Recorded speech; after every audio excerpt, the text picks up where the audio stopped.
Good morning, Year 4, and welcome to our English lesson today on Tuesday. So today we are moving on to writing from the planning that we did yesterday. So we're learning to write to entertain. So for today's lesson, we're going to focus on one paragraph. So you're going to need your planning sheet from yesterday, and you're going to need the model text which I have attached to this assignment. Now in this video today, what we're going to do is I'm going to go through sentence by sentence. We're going to have a go at shared writing it, and then you're going to have a go at doing your own. Now, you're going to have to bear with me. I've never done shared writing over a video before on my own. It's not really shared writing. I'm just kind of talking to myself in my head. But you'll get to see the process I have from going from this set paragraph to my own paragraph. So let's start doing our writing.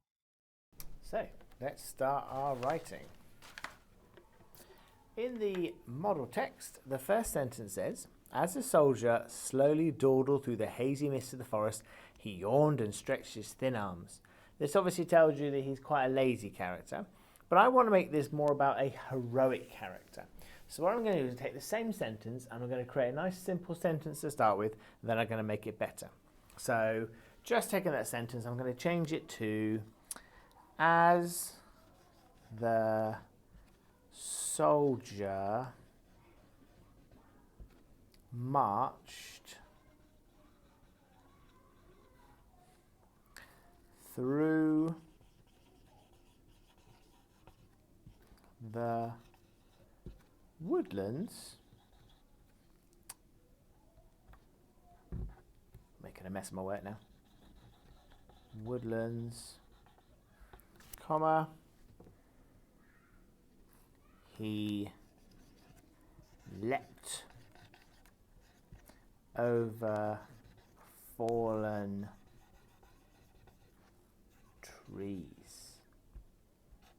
Okay, so there's my basic sentence. As the soldier marched through the woodlands, he leapt over fallen trees.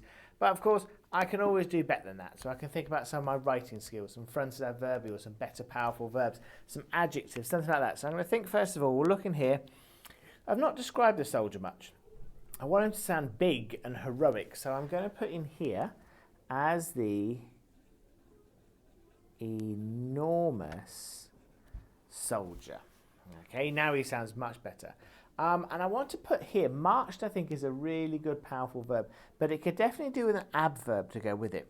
So I'm thinking, what would be a really good adverb to go with marched? And I'm going to go with the one defiantly. This means that he is big and strong and he doesn't listen to what anyone else says. So, I can never remember how to spell this word. Lee. So, we've now got "as the enormous soldier marched defiantly." Okay, right, so, these woodlands here, I've not got much description about them. Now, if I want my character to seem heroic, then the setting's got to be pretty horrible, hasn't it? So let's put some adjectives to go with the woodlands. I'm sure you're shouting some wonderful ones at me, but I'm going to go with gloomy, and I'm going to go with shadowy. So hopefully my setting is starting to sound not particularly nice, therefore my character must be pretty heroic to be marching through it. And then finally, I think I need something to say how he leapt over the fallen trees. Again, leapt I think is quite a good verb, but I need some adverb to go with it. So I'm going to go with energetically. Energetically. Okay, so my original rather boring sentence has changed to, "as the enormous soldier marched defiantly through the gloomy, shadowy woodlands, he energetically leapt over the fallen trees." Now I'm going to check, does it make him sound heroic? He does sound pretty heroic. He's got some good verbs in there, got some powerful verbs, adjectives. Yes, I'm quite happy with that sentence. So now that I've got my scruffy version of the sentence, I'm going to get my nice piece of paper here, and I'm now going to write it out really neatly.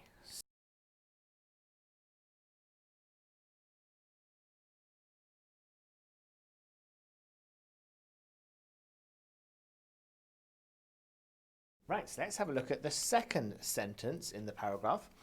In the original model text it says, His cassis flopped about the top of his scruffy blonde hair as his stained facao wrapped loosely around his neck like a lifeless snake.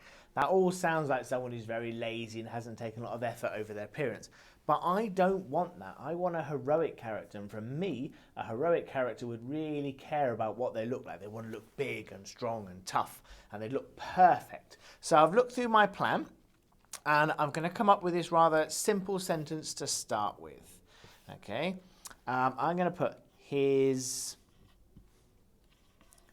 gleaming armor hugged his rippling, and then there's that horrible word muscles that I can never quite remember how to spell. Oh, yeah, that looks about right. And his bright red facao clung to his neck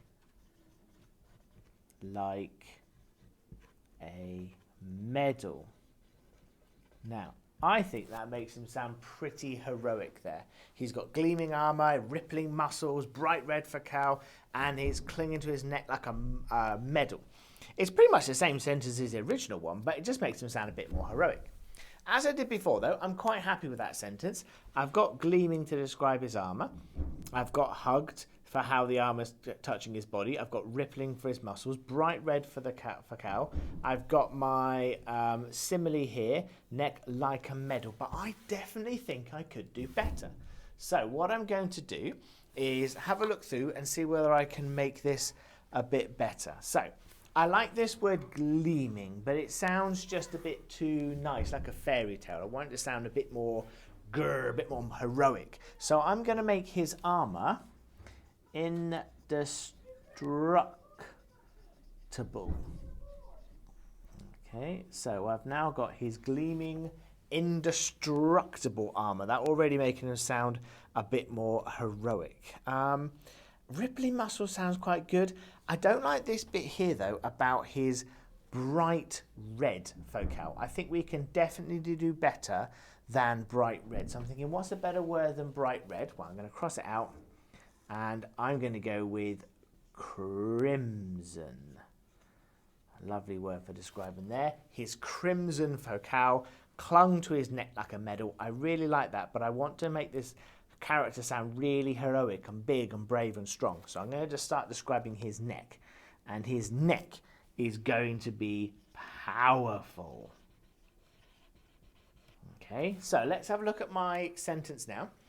His gleaming, indestructible armor hugged his rippling muscles, and his crimson facao clung to his powerful neck like a medal.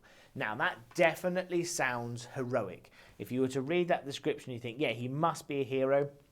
He's got indestructible armor, rippling muscles, this crimson facao, and he's got this such a powerful neck that it's clung around him like a medal. He sounds pretty heroic. If I was to read that, I'm not thinking that's a lazy character. That's definitely a heroic character. So, as before, I'm going to take my scruffy version and I'm going to write it up neatly on my paragraph here.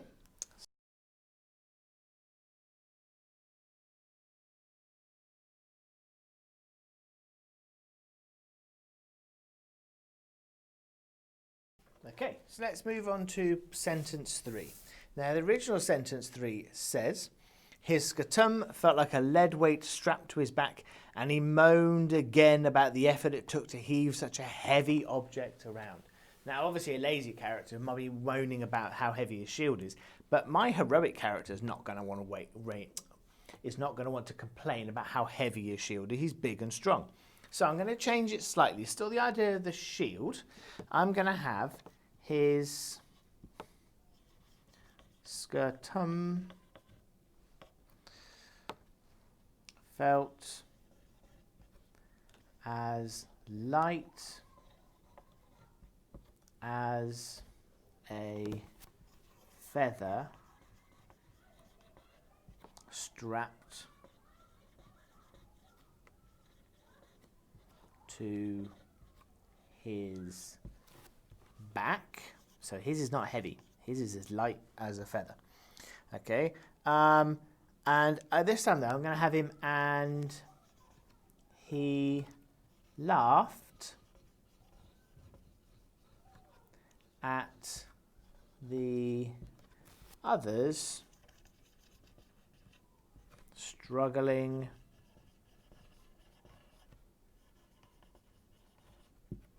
with theirs.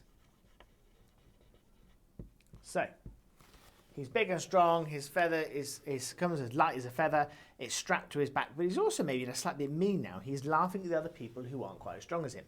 But by making these people not as strong as him, I'm making him look even stronger, so more heroic. So these poor other soldiers around him are looking a bit weak so that he looks even stronger.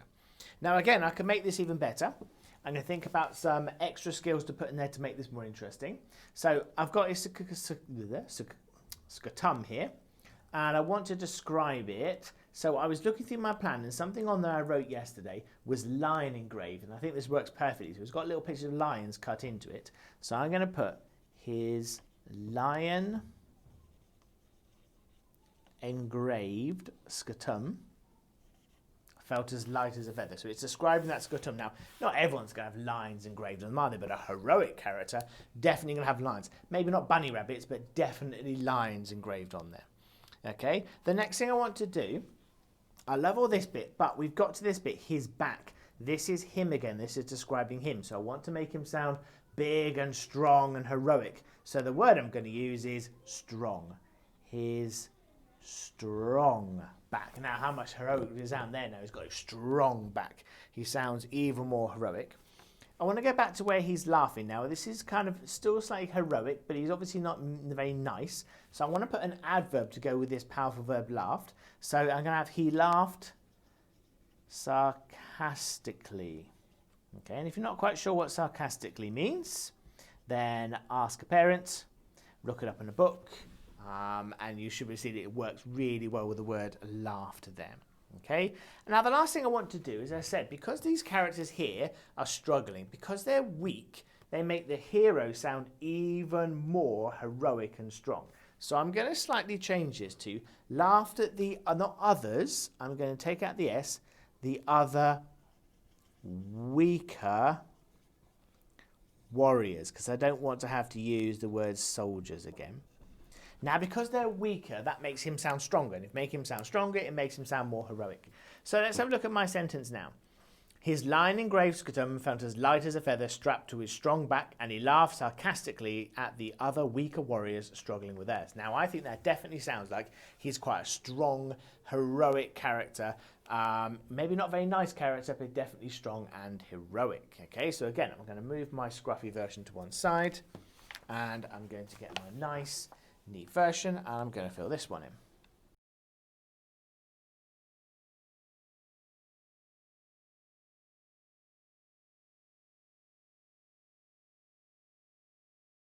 So let's have a look at sentence 4. The original one in the paragraph says, he absent-mindedly swished his gladius through the tall plants around him, slicing the beautiful flowers from their rising stalks. So he's not really caring there, he's just throwing his sword around, cutting flowers. Well, I don't want my hero just to be not caring, so I'm going to have him a bit more vicious in what he's doing. So, he hacked his gladius, still making sure I've got that Roman vocabulary in there. He hacked his gladius through the plants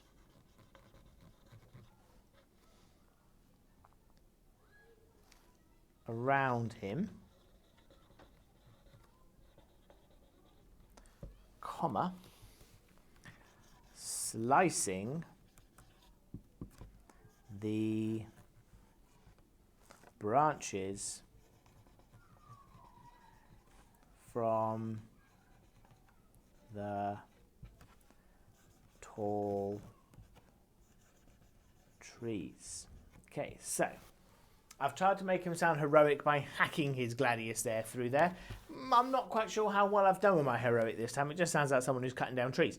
But let's see if I can make this a little bit more heroic. So the first thing I want to do is I've not really focused on infronted adverbials yet. So I want to put a nice fronted adverbial phrase in there. So in front here, he hacked his gladius.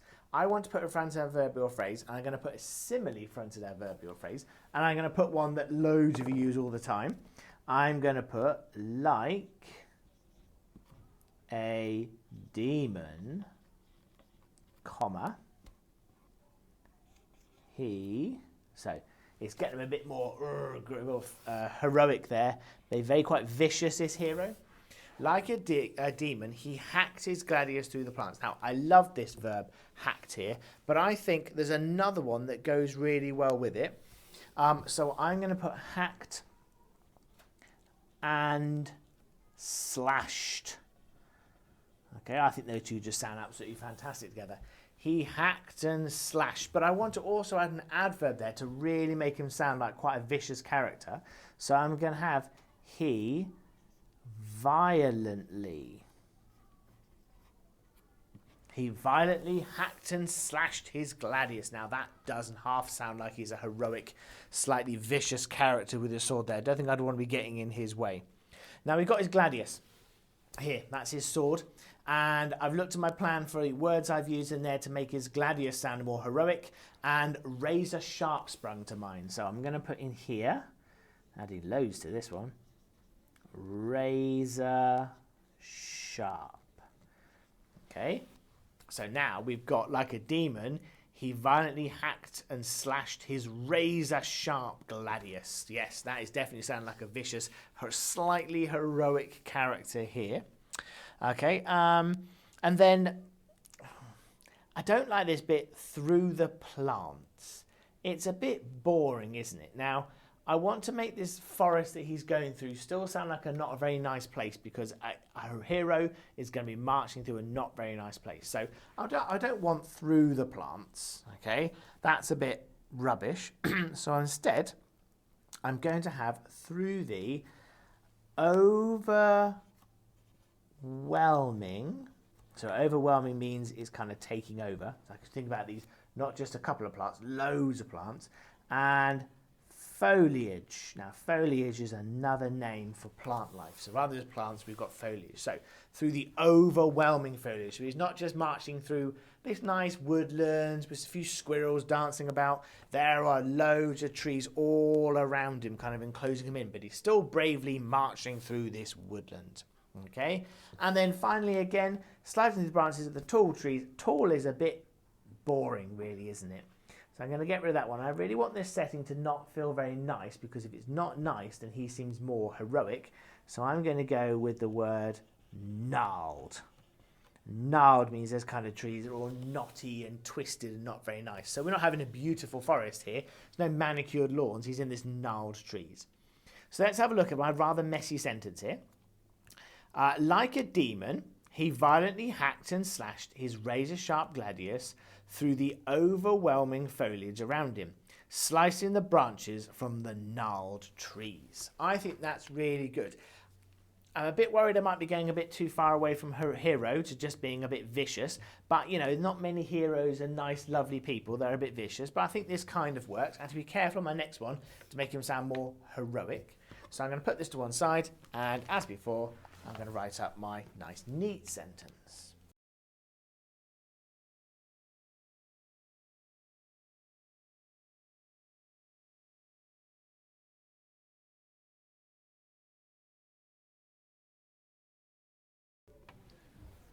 Okay, so let's look at the final sentence of the paragraph. Now, apologies if you can hear music in the background. They've just started doing PE in the hall, so hopefully you'll still be able to hear my lovely voice over the music. So, the original sentence says, out of the corner of his eye, he spotted a deer munching hungrily on crabgrass and ferns at the bottom of a small dell. Well, my hero is not going to go after a deer. He's going to go after his enemy. So, therefore, I'm going to change my sentence to, out of the corner of his eye, he spotted the enemy camp resting at the bottom of a dell. Okay, so out of the corner of his eye, he spotted the enemy camp resting at the bottom of the dell. It's not a bad sentence. It's got some interesting bits in it. We've got spotted, we've got resting. I love this idea of the dell down here. We've got the enemy camp. But I want him to sound a bit more like we're about to attack those enemies. He's a hero. He's going to attack those enemies. So I want you to go again. His eye here. We're describing him. So we need something about his eye to make him sound heroic. So I'm going to use the word keen. Okay, and if you've got a keen eye, that means that you're really good at spotting things. Right at the corner of his keen eye, he spotted the enemy camp. Well, I think we can definitely put an adverb to go with spotted. So I'm going to go with our trusty favourite, suddenly. We do love that one. Suddenly spotted the enemy camp. Now, I think that's not bad, but I think we could definitely do better. So I'm going to get rid of enemy camp. And a much better word than enemy is the word foe. So we're going to have his foe rather than his enemy. But I don't want them to know. They don't know yet that he's looking at them. So he spotted, let's get rid of that as well, his unaware foe resting at the bottom of the dell. That sounds so much better than the enemy camp. His unaware foe. They don't know it's coming. He's so heroic, he's going to bounce out and attack them. I get resting. Again, this is a nice, lovely verb here. So let's put an adverb to go with it. Resting sleepily. Oh, they've had a long day. They're so very, very tired. They need a rest before he comes along and hits them in the head with a sword. And I think I want to describe this dell as well, because I want them to feel safe at this point. So we're going to have the word secluded, meaning you can't really see it. So let's have a look at this sentence. Out of the corner of his keen eye, he suddenly spotted his unaware foe resting sleepily at the bottom of the secluded dell. So the reason it's still quite heroic is he's got this keen eye, not a lazy eye. He's not like he can't spot things. He's a keen eye. He can spot things. He's got a foe. Well, normally you don't have a foe unless you're quite heroic. You might have an enemy, but a foe means that someone you really, really want to attack. So this is still sounding quite heroic, I think, for this character. Okay, so again, with my other sentences, I'm going to put this to one side, bring back my nice, neat version, which is looking really big now, and I'm going to copy this across.